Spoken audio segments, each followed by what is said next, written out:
Hello दोस्तों। आज ship पे हूँ। ये वीडियो शूटिंग जो है मैं शिप से ही कर रहा हूँ। आज मैंने एक बात किया। हमारा एक जो थर्ड ऑफिसर है उसने मुझसे पूछा कि सर, मैं काफ़ी कंफ्यूज हूँ, अभी मुझे क्या करना चाहिए, कैसे इन्वेस्टमेंट करना चाहिए। तो ये जो क्वेश्चंस है ये तो बहुत सारे सीफेयर्स का इशू है। बहुत सारे लोग इस बात को समझ नहीं पाते कि हमें करना क्या है, कैसे इन्वेस्ट करना है। और सीफेयर का जो पैसा होता है काफ़ी मतलब हार्ड वर्किंग वाला होता है। और वो नहीं चाहते कि उनका पैसा लॉस हो, इसलिए वो रिस्क भी नहीं ले पाते हैं कि हाँ हमें पैसा इन्वेस्ट कहाँ करना चाहिए, कैसे करना चाहिए। और उन्हें बताने वाला भी बहुत ही कम लोग मिलते हैं जो उन्हें सही एडवाइस कर सके। तो मैंने भी बहुत सारा अपना इन्वेस्टमेंट किया है। मैंने भी अपना एक्सपीरियंस अब तक जो मुझे हुआ है, और मैंने भी इन्वेस्ट करके काफ़ी अच्छा खासा कुछ किया। लेकिन उसमें एक बात जरूर है कि हमें रिस्क तो लेना पड़ेगा। चाहे आप क्योंकि बिना रिस्क का तो कुछ भी नहीं है। हम शिप पे भी काम करते हैं तो it's like a risk only. So risk तो लेना पड़ेगा, but of course it's a calculated risk. So हम कैलकुलेटेड रिस्क कैसे ले सकते हैं, हमें इन्वेस्ट कैसे कहाँ करना चाहिए। तो बहुत सारे सीफेयर जो है अधिक से अधिक किसी फ्लाइट में डाल देते हैं, किसी इंश्योरेंस पॉलिसीज में डाल देते हैं, जैसे कि लाइफ इंश्योरेंस पॉलिसी होता है उसमें डाल देते हैं, तो एफडी में डाल दिए। तो इससे उनका पैसा ग्रो नहीं कर पाता है। और उनका एक्सपेंडिचर भी ऐसा रहता है जैसे कि अगर 5 साल 10 साल के बाद पूछिए तो उनके पास कि क्या है उनके पास बचा हुआ, तो बोलेंगे कि कुछ नहीं बचा हुआ। तो ये प्रॉब्लम मोर देन 90% सी फेयर के साथ ऐसा ही है। तो पैसा तो वो कमाते हैं, अच्छे खासे पैसे कमाते हैं, बट उसे रिटेन नहीं कर पाते हैं, उसे ग्रो नहीं कर पाते हैं। तो सबसे बड़ा प्रॉब्लम उनके साथ ये है कि they don't know where to invest and how to find out the real investment strategy. So सबसे पहले तो हमें ये दिमाग से निकालना होगा कि हमें जो एफडी है, एफडी या एलआईसी पॉलिसी, उससे आप बाहर निकलना होगा आपको।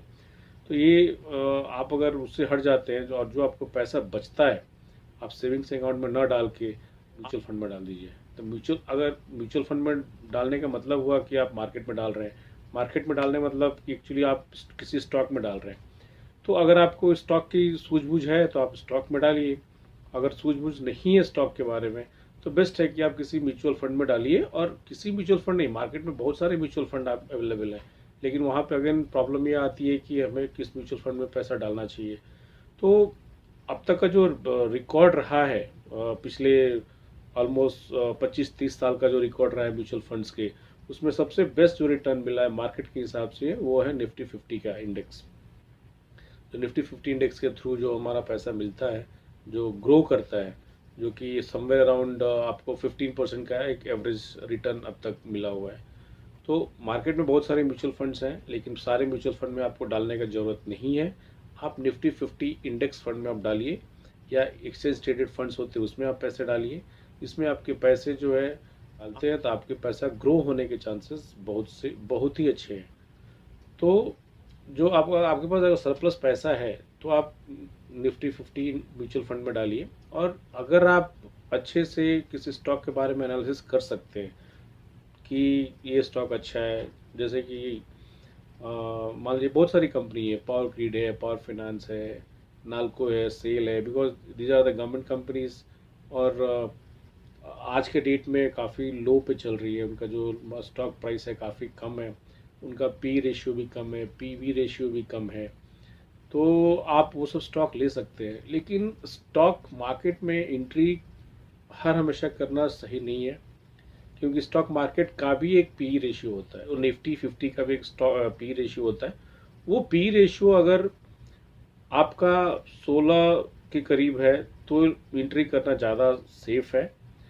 और अदरवाइज आज भी आप कर सकते हैं, जैसे सेल, नाल्को और पावर ग्रिड वगैरह स्टॉक्स में आप जा सकते हैं। बट जब निफ्टी 50 जो है अपने पीक से ऑलमोस्ट 15 से 20% जब नीचे गिर जाता है, उस समय अगर आप एंट्री करेंगे तो आपको सबसे ज़्यादा प्रॉफिट होने के चांसेस है। सो आप इस तरीके से एटलीस्ट कुछ पैसा जो है आप थोड़ा मूवमेंट दे सकते हैं पैसे को, और म्यूचुअल फंड और स्टॉक मार्केट में आप लगा सकते हैं। आपको थोड़ा बहुत आइडिया आया होगा कि हाँ हम पैसे कहाँ लगा सकते हैं। और इस बात का बिल्कुल चिंता मत कीजिए कि आपको फिनांस का कोई आइडिया नहीं है तो हमें क्या करना चाहिए, हमें फिनांस के बारे में कुछ ABCD भी नहीं पता है, हम एक्सपर्ट्स नहीं है। बात सही है, we are not experts, but expert होने का ज़रूरत भी नहीं है, क्योंकि ऐसे बहुत सारे एग्जांपल्स हैं जिसमें बहुत लोग एक्सपर्ट्स लोग हो के they are not able to manage their finance. So ऐसा कोई ज़रूरी नहीं है कि अगर आप फिनांस में एक्सपर्ट्स नहीं है तो आप अच्छे से इन्वेस्टमेंट नहीं कर सकते हैं। और स्टॉक मार्केट में पैसा डालने के लिए या म्यूचुअल फंड में पैसा डालने के लिए आपको एक्सपर्ट बनने का कोई ज़रूरत नहीं है, क्योंकि आप म्यूचुअल फंड में तो कोई भी पैसा डाल सकता है, anybody can put their money in any mutual fund. लेकिन निफ्टी 50 एक ऐसा फंड है जो कि पूरा पास्ट रिकॉर्ड के हिसाब से that is the best performing mutual fund.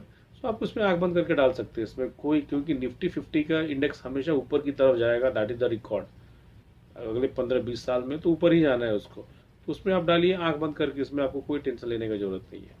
लेकिन हाँ, किसी और म्यूचुअल फंड में डालते हैं जो बिजनेस पे आधारित है, जैसे कि टेक्नोलॉजी प्लेटफॉर्म हो गया, कंज्यूमर वाला हो गया, या कॉन्ट्रा फंड हो गया। सो एक पार्टिकुलर आप म्यूचुअल फंड में जाएंगे तो उसमें थोड़ा सा रिस्क होने के चांसेस है, हो सकता है कि आपको लॉन्ग टर्म में उतना आपको अप्रिसिएशन ना मिले, क्योंकि एक पार्टिकुलर सेक्टर के बारे में हो जाता है। और निफ्टी 50 है जो पूरे होल सेक्टर को का कॉम्बिनेशन है। So Nifty 50 always you can be on the safer side. So Nifty 50 mutual fund में आप पैसा डालिए, कोई प्रॉब्लम नहीं है। और rather than putting your money in FD or LIC, it's always better to go for Nifty 50 mutual fund index. Thank you.